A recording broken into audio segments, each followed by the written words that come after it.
Ilang biktima ng human trafficking patungong sa malapogo na kumpanya sa ibang bansa idinadaan sa Sulu. Alamin natin ang detalye kay Mads Villar Moratillo. Mads.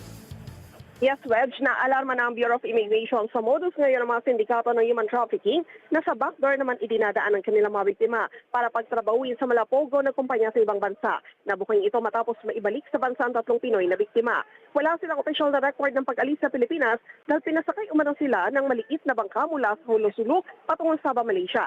Pagdating sa Sabah, tinatakan umano ang kanilang passports ng Peking Philippine Departure Stamp bago bumiyahe by land patungo ng Kuala Lumpur. Mula doon, lumipad naman sila patungong Bangkok, Thailand, patungo sa final destination na Cambodia. Ayon kay BI Commissioner Joel Viado, napag-alaman na narekruta ang nasabing Pinoy sa Facebook ng kapwa Pinoy rin para magtrabaho bilang customer service representative sa Cambodia na may sweldo na $1,000.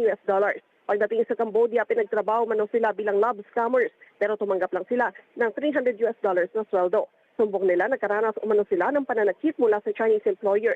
Kinumpiska ang kanilang cellphone saka sila inabandona sa isang hindi pamilyar na lokasyon. Nakahingi lang umano sila ng tulong sa Philippine Embassy kaya nakabalik sa Pilipinas. Balik sa John Wedge. Maraming salamat, Mads Villar Moratillo.